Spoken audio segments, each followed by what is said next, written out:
He did something so beautiful. Welcome to Straight Talk with your host, Patti Foster.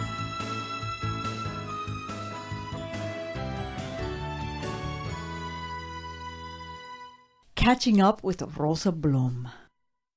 When I speak and I meet people, usually they want to know, how did you survive?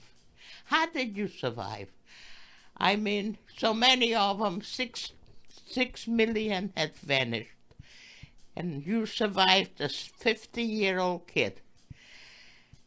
I feel like I find myself always, I have an answer for them that want to know how come I survived. I survived because somebody had placed me at the right place at the right time.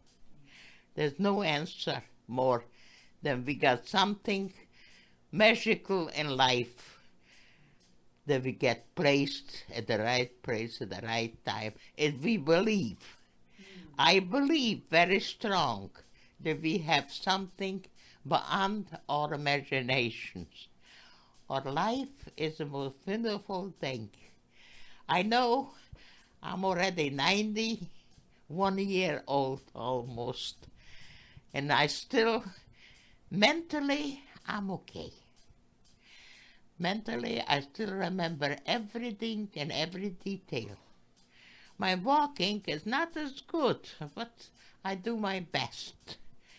I don't take chances. I fell a couple of days ago. Real true, the date was last year, the 30th. I buckled up, and instead of falling, I just scooted down, and I laid on the floor till my grandson had found me. He found me 8 hours later. I was laying on a marble floor. I didn't felt uncomfortable. I was fine. I was sitting up. He called the paramedic. They came and got me up on the seat. I'm okay again. I drive again. I'm back in my car again. Everything is doing all right. I took care of it. By 3-4 days I was home. Otherwise, everything, I stayed home for over a week, and I'm doing okay now. So it's something, I look back and I wish I could stay a little longer. But whenever time will come, and when it will come, and I know it will come, nothing stops, I will be gracious to go. I know somebody's waiting on the other side. My husband, I was married to him for 60 years. He was a great man, and I miss him very much. But I know he's waiting for me. But every day I say hello to him, and he doesn't answer me, but I accept it for what it is. I go on almost like he would be still here. Sometimes I ask him questions. He doesn't give me answers, but I find my own answers in due time. But I still talk to him. And I know he's waiting for me. And I'm not looking forward. I'm still looking forward for whatever we had accomplished on this earth. The earth is something special. And then we have another chapter to fill in. Nobody can tell us what the other chapter is. It's a blind area. And whatever is going to be, we'll face it then. Just like we faced life here. I like it. I enjoy life. It's a wonderful feeling to wake up in the morning and to get dressed and go on to the gym and come back and have a full day of activity. As long as I can have a full day of activity, I'm grateful for him to let me. I work out by 2.5 hours every day. And for my age, I think that's quite a bit to do. And take care of my handicapped son. I have one handicapped son that is with me. he doesn't know he has inner nerve damage. And he doesn't do nothing but eat, drink, and sleep. He does not do any work. But we manage to do everything. I take him to the doctor. He sees a doctor quite often.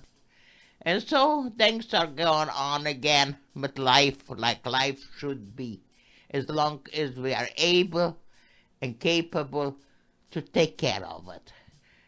And otherwise, everything is okay as long as we decide ourselves. And you can listen to 100 people, but your choices should always be your own. And therefore, you never can have anger at nobody. Because usually, if it doesn't work out, then you're angry because you took his advice. So don't do that. Listen to 100 people, but when you decide, make your own decision with your own mind. Tell us about the importance of choices, making choices. Making choices. The choices are very, very difficult, but I always was able to make my own choices, and therefore I never had nobody to blame. What we go have now? You ask me a question now. We have talked about your story many times. Yes. What do you want people to remember? I wanted to remember me, not particular for myself. They should remember their own family first. It's very nice that they remember somebody like me. I'm a survivor, and I lived a long life. I had a wonderful life. I worked very hard for what I got, and I still do. I work very hard with life itself, and I'm grateful that I have the chance, and I'm capable to do it. As long as I'm capable to do it, I do not resent it. And I work out. I go in myself in the swimming pool. I go out. I still use my own power wherever I can. If I need help, I will ask for it. I'm not too proud to ask. Matter of fact, the other day I had a long distance to walk, and there was no sight. It was space, open space, and there was a lifeguard in the swimming pool. I looked up to him. I said, "How would you like to walk with me to the next bench?" And he said, "I'd be glad to." And he walked with me. He gave me his arm. I didn't lean at it. I just hold them slightly like anything else. Because I remember when I was younger, where older people, I used to tell them to help me. They leaned against you. You shouldn't. You should always try to use your own power as long as you can. If you need to, then ask for it. And ask for power. But do not utilize it because somebody has... Matter of fact, I used to not like to walk with an older person because he just leaned at you and you had to carry his weight, and that's very hard to do. So be careful whenever you meet older people. They have all kind of way to do things. And I feel like my life has been very long, very unusual long, I guess, because so many of them do not reach my age. I was very lucky that I reached this age with very little, with no pain. My body does not have pains. I have a little in my knees because I buckled up the other day, but otherwise, no, I do not have too much pain. And I'm very lucky for that. And long life is something very delicate. It's very nice to have it, and if you can still enjoy it. I don't enjoy it as much for myself, but I enjoy it for one main reason. I'm able to take care of my handicapped son. I feel very grateful he letting me stay around here and enjoy life for what it is. I hope I stay well enough and healthy, and hope he let me stay on. For we have built a building, it's called Holocaust Museum. I'm a main speaker in that building. You come, you will see my pictures and everything else, because I spoke hundreds of hours I gave to that museum. It's something that is left behind. My husband founded it.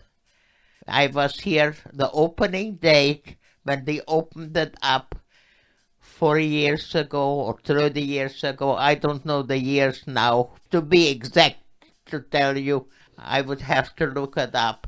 But when we gathered together in the basement of a building, and we decided to open this Holocaust Museum, and I hope I'll be here in September in this year to be able to go walk in.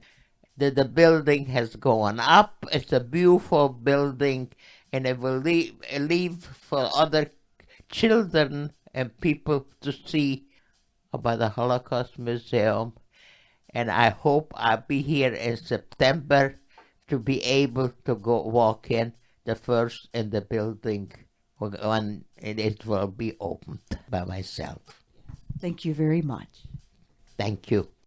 Thanks for listening to Straight Talk with your host, Patti Foster. Patti is a motivational speaker, writer, musician, and has an amazing testimony of God's faithfulness. For more information, log on to www.pattifoster.com.